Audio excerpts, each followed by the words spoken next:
Hello, good day, and thanks for joining me again this week on the Delight channel. Yes, if you don't know what this is the channel for an NGO called the Development, Empowerment, and Leadership Initiative.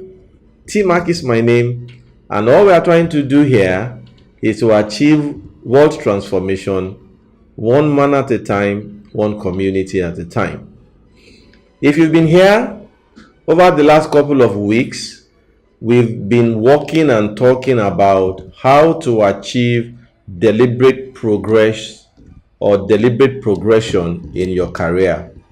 And you probably are wondering, where are we moving on to next? The next layer we are going is the natural consequence of when you are deliberate in preparing for career progression. So when you follow the PAIRS acronym amidst other things you may need to do, you are likely going to emerge as a successful, as a star employee. And one of the consequences of that is that then you get appointed either as a supervisor, as a manager, and from there you begin to rise. And the truth of the matter is that usually you don't get sent to school before these appointments come.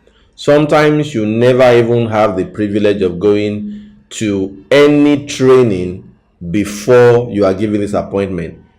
So this series is to help you bridge that gap, equip you with what you need, so that when that opportunity presents itself, you give yourself the best chance to make a success of it.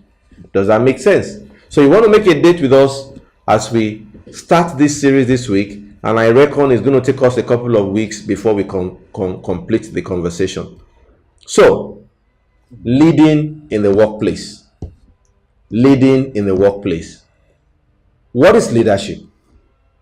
Leadership is something that has a lot of definitions the world over, but it is still not easy to box it into one, because leadership involves us confronting everyday life in the midst of real constraints in pursuit of delivering value and quality output.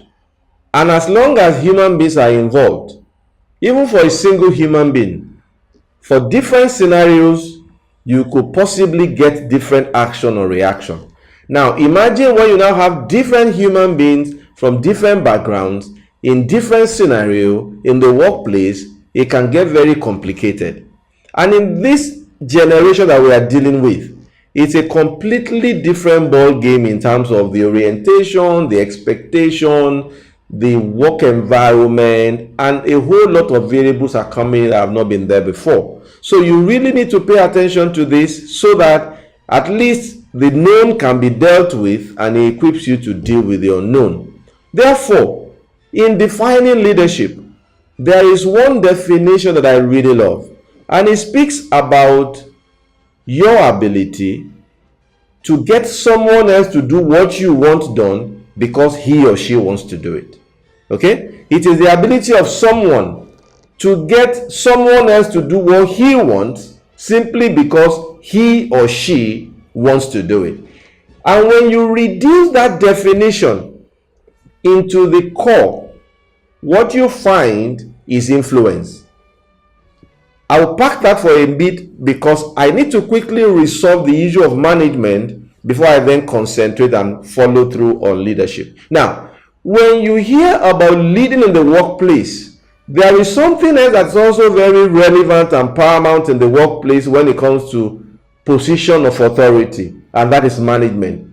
And I want to quickly try and elaborate on management as well, and let you understand the difference and the similarities between the two, so that you are aware of exactly what we mean when we talk about leading in the workplace. But I want to sound a warning. I do not want you to hear it as if I'm talking about two mutually exclusive concepts. I am not saying that you only need to worry about being a leader, but you have nothing to do with being a manager, or it's all about management and nothing to do with leadership. It's actually the combination of both that you need if you really want to succeed in the workplace as a leader. All right, so what's management? Management is a part of science that speaks about, I remember when we were in secondary school, we used to call it postcode, which has to do with the planning, organizing, staffing, controlling, and directing people towards achieving certain goals.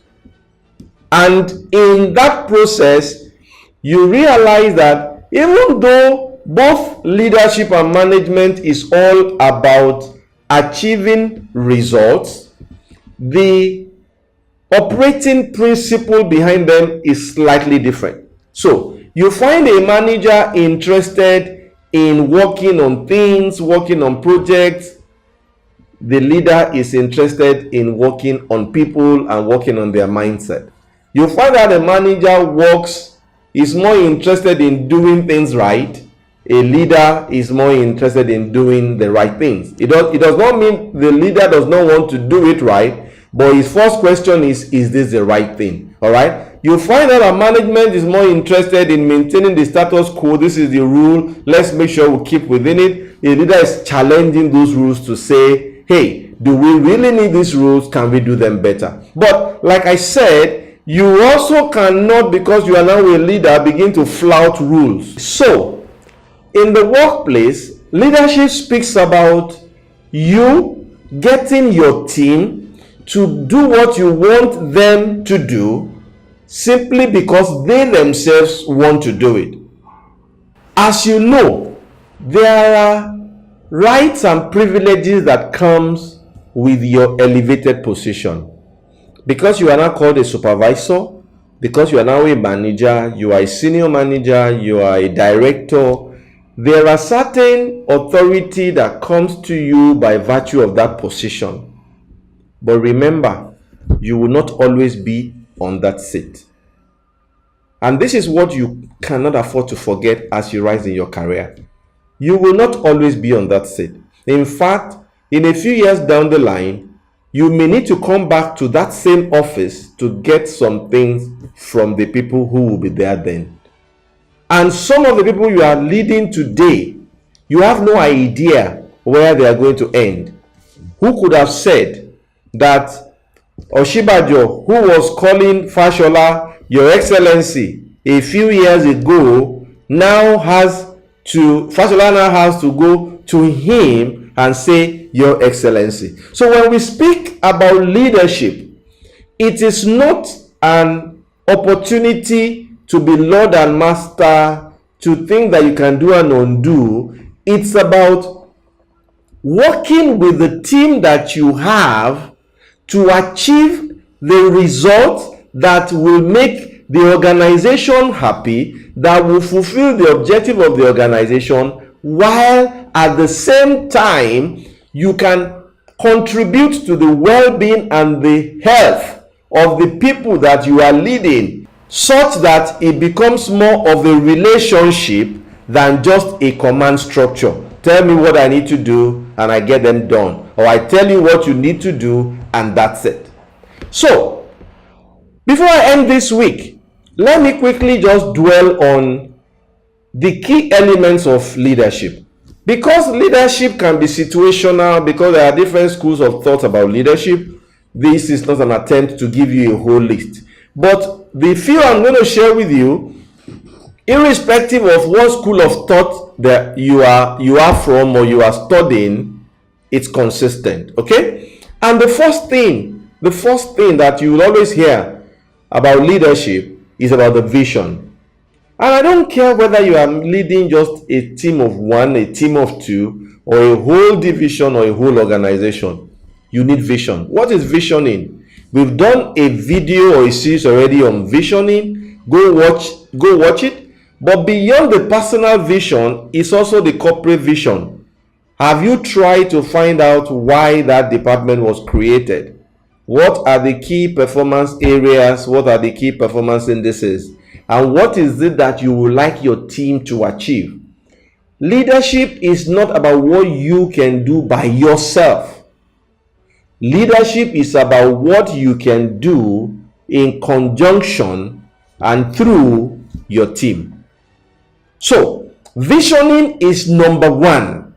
If you are all about here and now, just get busy, head buried inside work, and that's all you care about, just this output, and there are no big picture that you are pushing, that you are showing, that you are challenging the team to achieve, maybe you are more of a manager than a leader. That's number one, visioning. Number two, very important in leadership, is communication.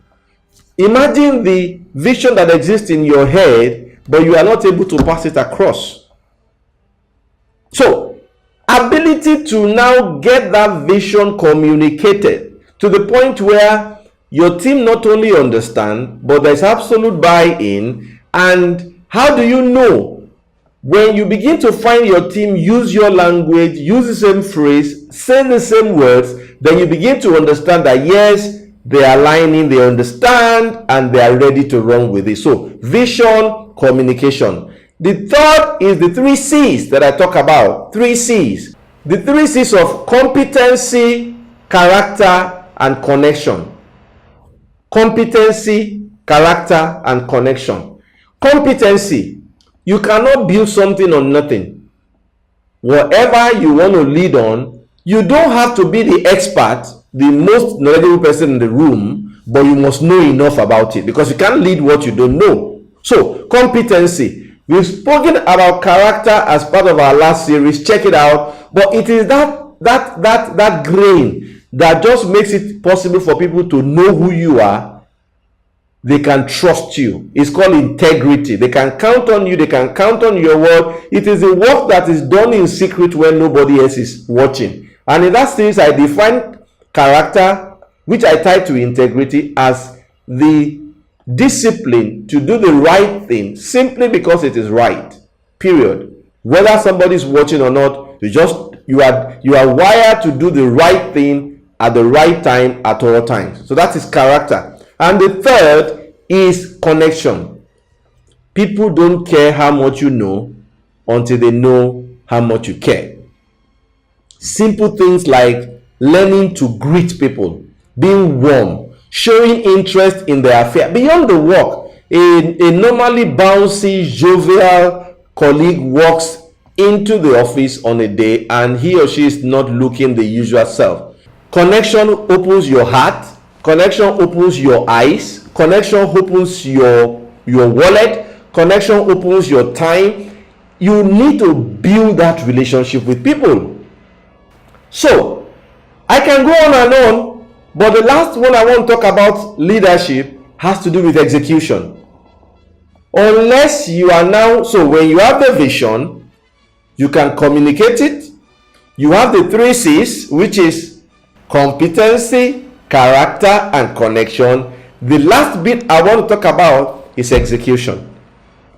It does not matter what you've done so far. If you cannot move that thing from concept to result, if it does not become something that can impact and add value, then you have really not done anything. So, when we speak about execution, it is not about what you alone can do. I repeat, it's just about being able to galvanize, organize, rally the troop around that common cause, so that when it's all said and done, what was set out to be achieved would have been achieved. So, I need to stop here this week because it's all interconnected. I'm trying to find a convenient point to stop. I'm sorry for being long-winded today. Next week, we will take it a bit further, all in the name of equipping you with what you need to be a successful leader in the workplace.